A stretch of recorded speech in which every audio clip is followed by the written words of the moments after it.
Et bonjour, j'espère que vous allez bien. Aujourd'hui, je vais vous présenter quelques extensions que j'aime bien sur le navigateur Firefox. Bon, on est sur Ubuntu, mais si vous êtes sous Windows, c'est exactement pareil. Donc, par défaut, voilà le navigateur Firefox. Et on peut y ajouter des extensions qui permettent d'améliorer le navigateur. Les extensions sont facilement trouvables en haut à droite, où il y a les trois petites barres. Vous faites extension et thème ou contrôle majuscule A, comme c'est écrit. Voilà. Et là, il y a les thèmes. Donc on va faire extension à gauche et découvrir dans davantage de modules. Donc on peut pour le faire directement. Extension. Voilà. Et là, il y a énormément d'extensions différentes. Donc je vais commencer par la première. J'espère que tout le monde la connaît si vous utilisez sur Amazon. C'est Keepa. Hop, on la lance. Donc voilà, c'est le tracker de prix pour Amazon. On va dessus. Il permet d'ajouter des graphiques sur toutes les pages d'Amazon. Vous faites ajouter au navigateur. On ajoute. Voilà. J'accepte les cookies, sinon il ne marcherait pas. Et après, on va sur Amazon. Amazon.fr. Pour ce que vous voulez. C'est pareil. On va prendre un prix quelconque. Voilà, je clique là-dessus. Mais voilà. Et là, il suffit de descendre. Et vous allez voir que cette partie-là a été automatiquement ajoutée par l'extension Keepa. Donc là, on peut voir qu'aujourd'hui, elle est à 39,99. Cette petite enceinte Alexa. Et mais on peut voir, par exemple, du 17 au 27 juin, pendant les soldes de l'été, à 29,99€. Et ce, pour absolument tous les trucs Amazon. N'importe quoi. Hop, je cherche. Est-ce qu'il n'y a pas un truc... voilà, une clé USB. Voilà, une clé USB sans disque. Et elle est à 15,54€ en 128 Go. Et on peut voir que elle a été à 12,30€, parce qu'on peut voir qu'il faut bien voir l'encadré jaune qui est vendu par Amazon, qui a été à 12,30€, donc le 12 juillet. Donc c'est très pratique pour savoir si c'est vraiment des vraies promotions qui sont affichées. Il a typiquement 33,99€ qui est barré. On l'a jamais vu à 33,99€. Vous voyez, et si je monte sur une année, hop, ah si, là elle est à 25 ou plus cher. Voilà. Donc le prix barré de 33,99€, je ne sais pas où il le trouve. Ça, c'était la première extension. Extrêmement pratique. Bon, on peut chercher là, ça revient au même. Au lieu d'aller sur découvrir davantage de modules, c'est pareil. Donc, la deuxième extension très pratique, c'est Language Tool. Voilà, correcteur de texte Language Tool. Cette extension, toute simple, vous allez voir, elle se met en haut à droite. Hop. Voilà, ok. Donc là, il vérifie, il faut faire cliquer sur OK. Je ferme.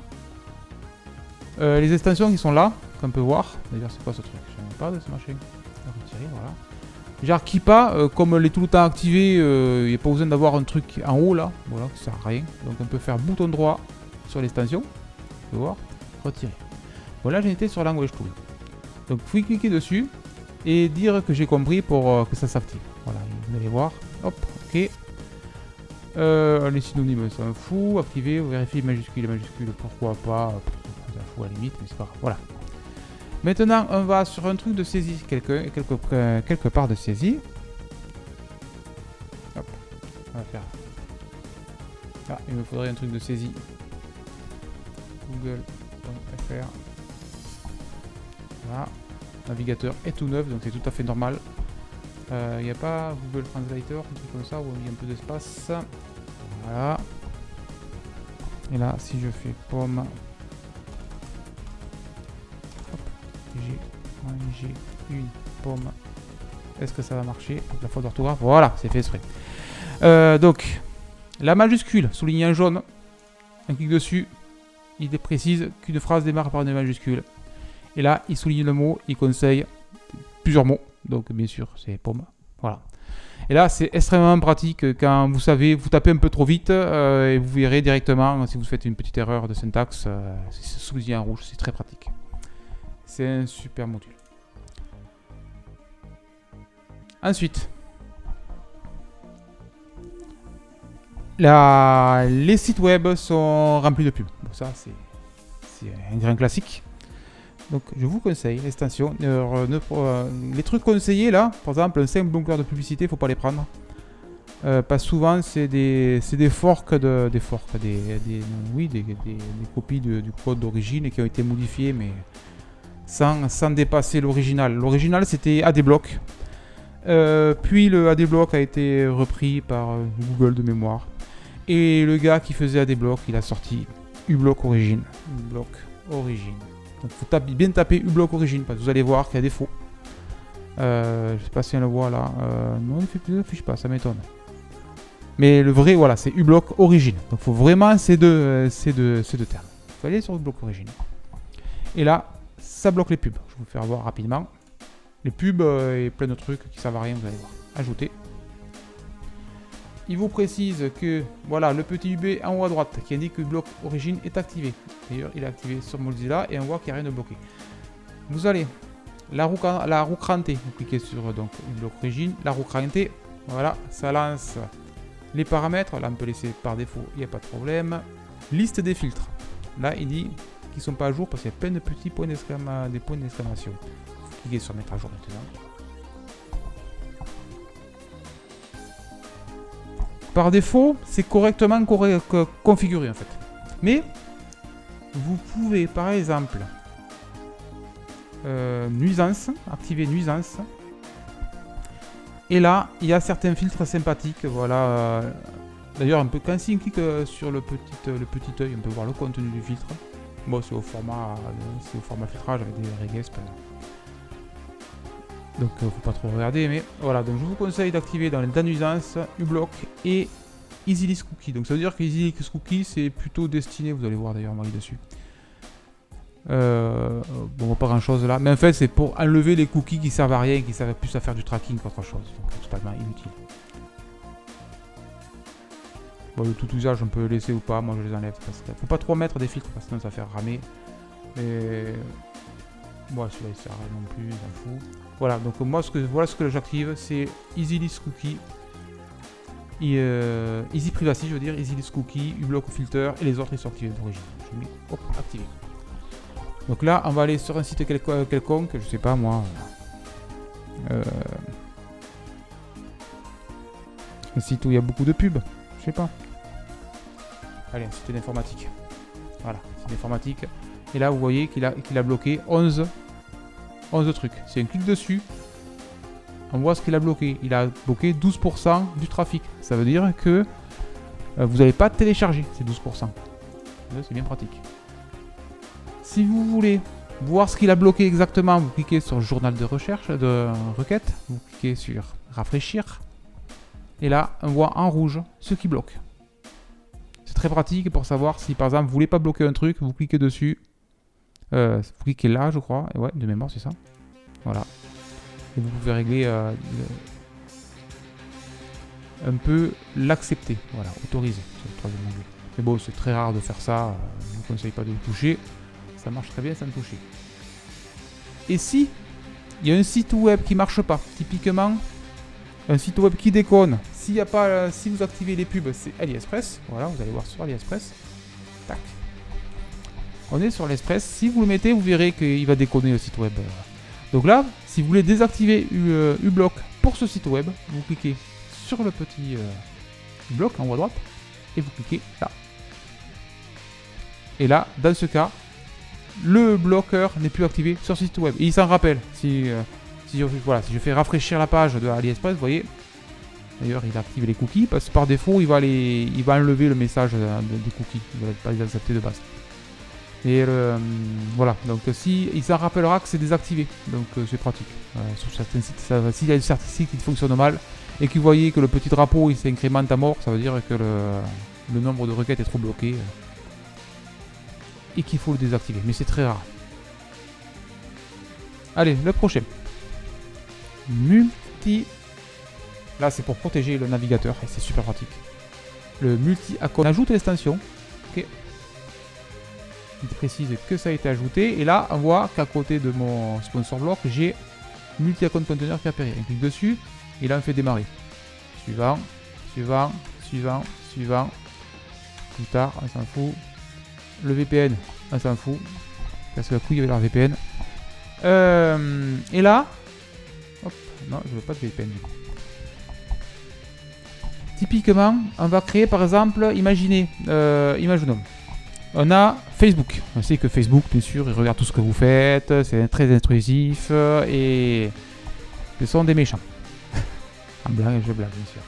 Mais bon, voilà, donc Facebook, vous voulez l'isoler parce qu'en fait, il va essayer de lire vos cookies et compagnie et on ne veut pas que ça se fasse. Donc on veut que ça soit isolé.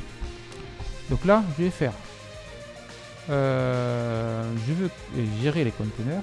Un nouveau conteneur, je vais l'appeler Facebook en bleu. Hop. Facebook. On va dire que c'est hop, du divertissement. Je ne sais pas où c'est. C'est pas grave. Voilà, j'ai mon Facebook qui est là. Je clique dessus. Putain. Les VPN, c'est relou. Non, faut pas cliquer dessus, faut faire comme ça plutôt. Oups.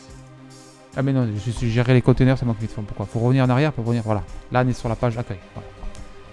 Donc, clique dessus, vous allez voir là-haut, les tabulations, les tabs, les onglets, je veux dire, les tabs. Ils sont de couleur normale. Si je clique dessus, vous allez voir, il passe en bleu. C'est la couleur de mon conteneur que j'ai choisi. Voilà. Et là, il précise que n'est isolé pour Facebook. Facebook. Parfait. Voilà. Un coup de cookies. Voilà. Là, vous vous connectez comme d'habitude. Sauf que là, vous faites toujours ouvrir ce site dans Facebook. Voilà. Et la prochaine fois que je vais lancer Facebook, automatiquement, vous allez voir. Voilà, et là il se dit je veux l'ouvrir dans un nouveau conteneur. Donc vous faites souvenir votre choix, ouvrir dans le conteneur. Voilà.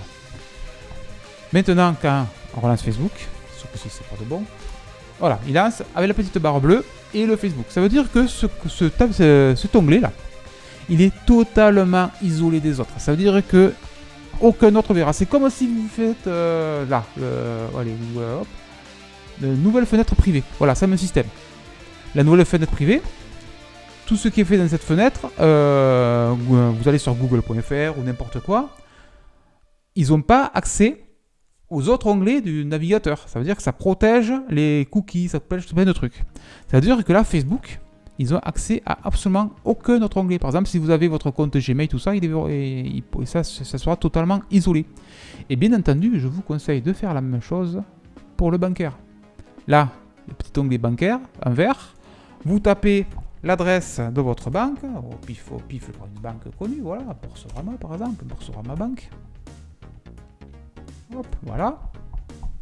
Voilà, après vous identifiez le machin, et vous faites pareil. Donc vous faites, hop, machin, toujours ouvrir ce site dans bancaire. Donc là, si je relance, donc, il va faire comme tout à l'heure, il va le demander, êtes-vous sûr? Voilà, je se souvenir, ouvrez dans le conteneur. Et là, votre site bancaire, il sera ouvert dans son compte, dans son onglet totalement isolé. Ça veut dire que l'onglet qui est à côté, bah, il est déjà dans un conteneur. Mais par exemple, l'onglet, voilà, j'ai sur google.fr, parce que là, ils ne sont pas dans un conteneur. On voit que le moteur de recherche, il est en gris, il est normal. C'est comme si vous avez lancé un nouveau navigateur tout neuf, exprès, pour votre compte bancaire ou pour votre Facebook. Et les deux ne se voient pas, bien sûr, ensemble. Et c'est la très bonne isolation pour éviter, justement, les fuites de données. Bon, j'espère que cette vidéo un petit peu plus longue que d'habitude vous a plu. Et que vous irez voir si vous trouvez des modules supplémentaires, parce qu'il y en a vraiment beaucoup. Mais attention de vraiment prendre des... Je vous conseille de regarder, celle-là elle est très bien pour gérer ces mots de passe. Je vous conseille de regarder les avis, les nombres d'étoiles, et combien d'utilisateurs utilisent l'extension. N'allez pas prendre une extension avec 10 utilisateurs 0 étoile, parce qu'on ne sait jamais, n'importe qui, pas n'importe qui, mais n'importe qui peut faire des extensions pour navigateur. Il suffit de savoir programmer. Donc voilà, donc des extensions un peu pour tout. Donc outils linguistiques, moi j'ai mis le plus connu, mais voilà, il y a un peu de tout. Donc vous irez voir. Il y a plein de trucs intéressants. Sécurité privée, donc là il y a eu le origine bien sûr qui est premier. Donc vous irez voir un peu toutes les extensions qu'il y a, il y en a beaucoup. Attention de ne pas trop mettre parce qu'après ça risque de ramer, mais on peut faire beaucoup de choses avec. Donc attention, donc je vous dis le nombre d'utilisateurs qui ont commenté l'application, le nombre d'étoiles, et si c'est voilà, s'il y a pas mal d'utilisateurs, vous risquez rien. Il y a des trucs à 450, voilà, Bitwarden 450 000 utilisateurs, ça va.